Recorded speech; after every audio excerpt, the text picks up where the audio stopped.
મિત્રો ટેટ 1ના નવા સિલેબસ મુજબ વિભાગ 4 વિષય ગણિતમાં ગણિત શિક્ષણની પદ્ધતિઓ અને પ્રયુક્તિઓ વિશે ટોપ 50 MCQ આજના વિડીયોમાં આપણે જોઈશું, જેનો આ પાર્ટ 38 છે। આની પહેલાં 37 પાર્ટ અપલોડ થયેલા છે, જોવાના બાકી હોય તો એ પણ જોઈ લેજો।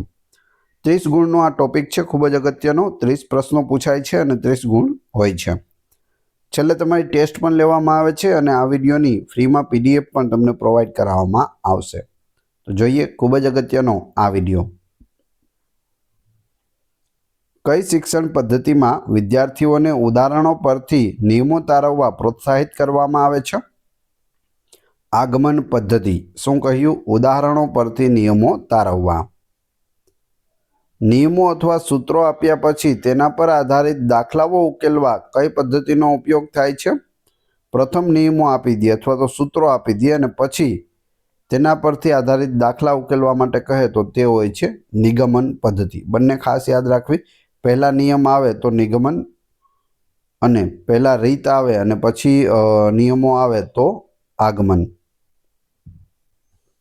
ગણિતમાં સર્જનાત્મકતા અને શોધની ભાવના વિકસાવવા માટે કઈ પદ્ધતિ શ્રેષ્ઠ છે? આગમન પદ્ધતિ શ્રેષ્ઠ છે। કઈ પદ્ધતિમાં સમસ્યાનો ટુકડાઓમાં વહેંચીને ઉકેલ શોધવામાં આવે છે? વિશ્લેષણ પદ્ધતિમાં। કઈ પદ્ધતિમાં જાણીતા ભાગોને ભેગા કરીને અજ્ઞાત ઉકેલ તરફ પહોંચવામાં આવે છે? સંશ્લેષણ પદ્ધતિમાં। ગાણિતિક પ્રમેય અને સાબિતીઓ શીખવવા માટે કઈ પદ્ધતિ વધુ યોગ્ય છે?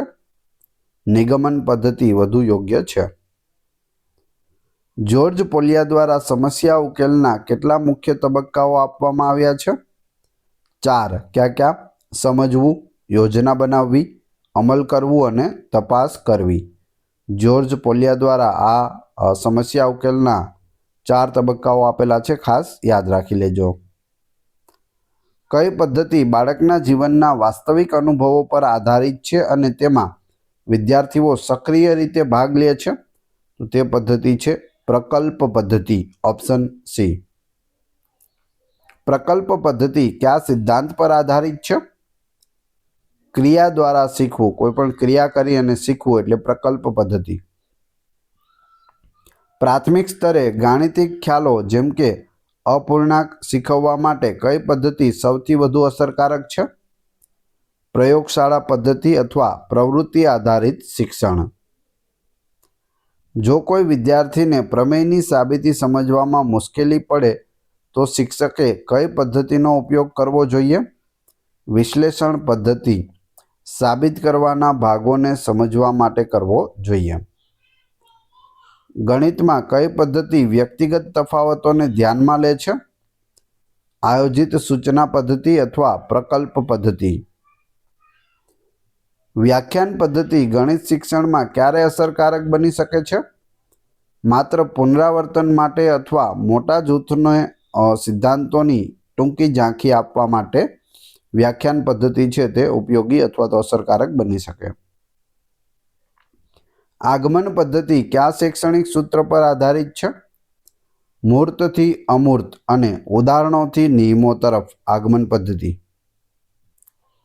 નિગમન પદ્ધતિ કયા શૈક્ષણિક સૂત્ર પર આધારિત છે? તો જવાબ આવશે નિયમોથી ઉદાહરણો તરફ અને સામાન્યથી વિશેષ તરફ। ગણિતમાં સ્વશિક્ષણને પ્રોત્સાહિત કરવા માટે કઈ પદ્ધતિઓનો ઉપયોગ કરવો જોઈએ?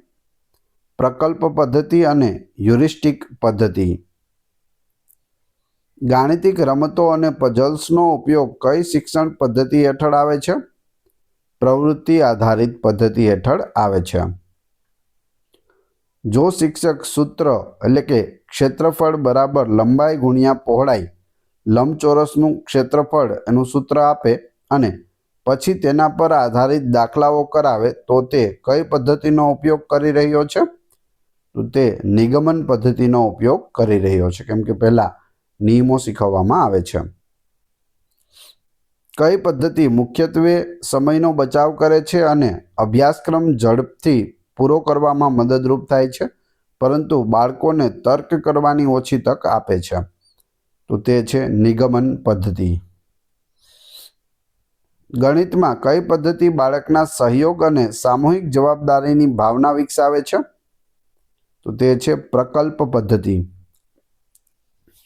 જો કોઈ સમસ્યાનો ઉકેલ શોધવા માટે શિક્ષક બાળકને સ્વતંત્ર રીતે વિચારવા અને શોધવા માટે માર્ગદર્શન આપે તો તે કઈ પદ્ધતિ છે? તે પદ્ધતિ છે હ્યુરિસ્ટિક પદ્ધતિ અથવા શોધ પદ્ધતિ. 30 - 5 = 25ના ઉદાહરણ દ્વારા બાદબાકીનો નિયમ શીખવવો એ કઈ પદ્ધતિ છે? આગમન પદ્ધતિ છે. કઈ પદ્ધતિમાં આકૃતિઓ, ચાર્ટ અને મોડેલોનો ઉપયોગ કરીને ગાણિતિક ખ્યાલની સમજ આપવામાં આવે છે? પ્રદર્શન પદ્ધતિ. ગણિત પ્રયોગશાળાનો ઉપયોગ કઈ પદ્ધતિને પ્રોત્સાહન આપે છે? પ્રયોગાત્મક શિક્ષણને પ્રોત્સાહન આપે છે. જો કોઈ સમસ્યાનો ઉકેલ વિશ્લેષણ પદ્ધતિ દ્વારા શોધવામાં આવ્યો હોય તો તે ઉકેલની ચોકસાઈ ચકાસવા માટે કઈ પદ્ધતિનો ઉપયોગ કરવો જોઈએ? આનો જવાબ જોઈએ તે પહેલાં વિડીયો પસંદ આવી રહ્યો હોય તો લાઈક અવશ્ય કરી દેજો. ચેનલ ઉપર નવા હોય તો ચેનલને સબસ્ક્રાઈબ કરી બાજુમાં આપેલા બેલને પ્રેસ કરી દો, જેથી રોજે રોજ આપણે નવા વિડીયો મળતા રહે. દરરોજ આ ચેનલ ઉપર 2 નવા વિડીયો છે તે અપલોડ થાય છે. જવાબ આવશે સંશ્લેષણ પદ્ધતિ. ઉકેલના ભાગોનો ઉપયોગ કરીને ફરીથી સમસ્યાની શરૂઆત સુધી પહોંચવું.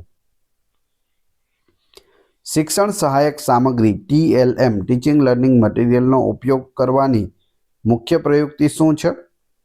અમૂર્ત ખ્યાલોને મૂર્ત બનાવીને સમજણને સરળ અને સ્થાયી બનાવવી તે મુખ્ય પ્રયુક્તિ છે. નિદાનાત્મક કસોટીનો મુખ્ય હેતુ શું છે? વિદ્યાર્થીઓની ભૂલોના મૂળ કારણો અને શીખવાની ખામીઓ શોધવી. નિદાન પછી અપનાવવામાં આવતી શિક્ષણ પ્રયુક્તિ કઈ છે? ઉપચારાત્મક શિક્ષણ છે. ઉપચારાત્મક શિક્ષણની શ્રેષ્ઠ પ્રયુક્તિ શું છે? બાળકની જરૂરિયાત મુજબ વ્યક્તિગત અથવા નાના જૂથમાં શિક્ષણ આપવું. ગણિતમાં પ્રશ્ન પૂછવાની પ્રયુક્તિનો હેતુ શું છે? વિદ્યાર્થીઓની વિચારસરણીને ઉત્તેજિત કરવી, ધ્યાન કેન્દ્રિત કરવું અને ખ્યાલની સમજ ચકાસવી. કઈ પ્રયુક્તિમાં શિક્ષક કોઈ ખ્યાલને કે પ્રક્રિયાને પોતાની રીતે કરીને વિદ્યાર્થીઓને બતાવે છે? તો તે છે પ્રદર્શન પ્રયુક્તિ. Option C. ડ્રીલ અને પ્રેક્ટિસ પ્રયુક્તિનો હેતુ શું છે?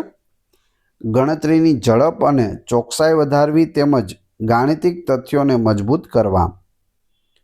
મૌખિક ગણિત કયા પ્રકારની પ્રયુક્તિ છે? ગણતરી અને તર્કશક્તિની તાત્કાલિક કસોટી છે. વર્ગખંડમાં જૂથ કાર્ય કરાવવાની પ્રયુક્તિનો ફાયદો શું છે? સહકાર, વાતચીત અને વિવિધ દ્રષ્ટિકોણથી શીખવું. સંખ્યા રેખા કયા ખ્યાલો શીખવવા માટે TLM તરીકે ઉપયોગી છે? સંખ્યાઓની ક્રમબદ્ધતા, પૂર્ણાંક સંખ્યાઓ અને સરવાળો બાદબાકી માટે. જીઓબોર્ડનો ઉપયોગ કયા ખ્યાલો વિકસાવવા માટે થાય છે?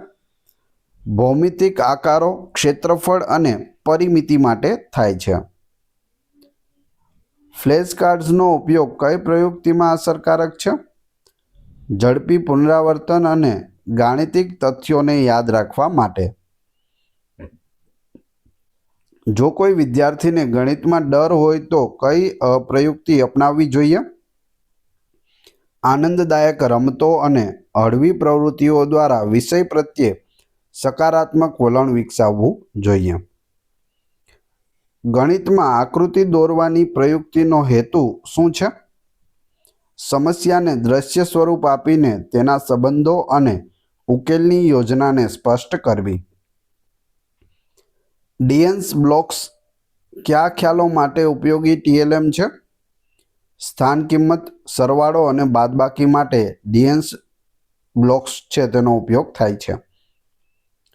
સતત અને સર્વગ્રાહી મૂલ્યાંકન એટલે કે CCE ગણિત શિક્ષણમાં કઈ પ્રયુક્તિ પર ભાર મૂકે છે? અવલોકન, પોર્ટફોલિયો અને સતત નિદાન. પ્રતિપોષણ આપવાની પ્રયુક્તિનો હેતુ શું છે? વિદ્યાર્થીઓને તેમના પ્રદર્શન વિશે ચોક્કસ માહિતી આપીને સુધારા માટે માર્ગદર્શન આપવું. જો બાળક ભૂલો વારંવાર કરે તો શિક્ષકે કઈ પ્રયુક્તિનો ઉપયોગ કરવો જોઈએ? ભૂલ વિશ્લેષણ કરવું અને ઉપચારાત્મક શિક્ષણ આપવું. સહપાઠી શિક્ષણ કઈ પ્રયુક્તિ હેઠળ આવે છે? સહયોગી શિક્ષણ પ્રયુક્તિ હેઠળ આવે છે. ગણિતમાં બ્રેનસ્ટોર્મિંગ પ્રયુક્તિનો ઉપયોગ ક્યારે કરવો જોઈએ? સમસ્યા ઉકેલવા માટે, વિવિધ વિચારો અને પદ્ધતિઓ ઉત્પન્ન કરવા. ચાર્ટ અને મોડેલ્સ TLMનો ઉપયોગ કઈ પ્રયુક્તિમાં થાય છે? દ્રશ્ય રજૂઆત અને સમજૂતીમાં થાય છે. ગણિત શિક્ષણમાં કઈ પ્રયુક્તિ બાળકને સ્વમૂલ્યાંકન માટે પ્રોત્સાહિત કરે છે? પોતાના ઉકેલની તપાસ કરવી અને પોર્ટફોલિયો બનાવવો. કમ્પ્યુટર આધારિત શિક્ષણ ગણિતમાં કઈ રીતે ઉપયોગી છે? વ્યક્તિગત ગતિએ શીખવું અને તાત્કાલિક પ્રતિપોષણ મેળવવું. ગણિતમાં વ્યવહારુ ઉદાહરણો આપવાની પ્રયુક્તિનો હેતુ શું છે? ગણિતના ખ્યાલોને દૈનિક જીવન સાથે જોડીને તેની ઉપયોગિતા સાબિત કરવી. Option B. પ્રવૃત્તિ આધારિત શિક્ષણ કઈ પ્રવૃત્તિઓનું સંયોજન છે?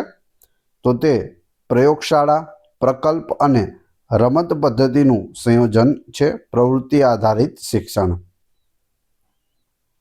હવે તમારી ટેસ્ટ જે આપણે વિડીયો જોયો તેમાંથી તમને અહીં પ્રશ્નો પૂછવામાં આવે છે, જેનો જવાબ તમારે ક્રમશઃ કમેન્ટ બોક્સમાં આપવાનો છે. તમને ખ્યાલ આવશે કે જો પરીક્ષામાં આવો પ્રશ્ન પૂછાય તો તમને જવાબ આવડે છે કે નહીં. એ પછી આપણે PDF વિશે પણ વાત કરીશું.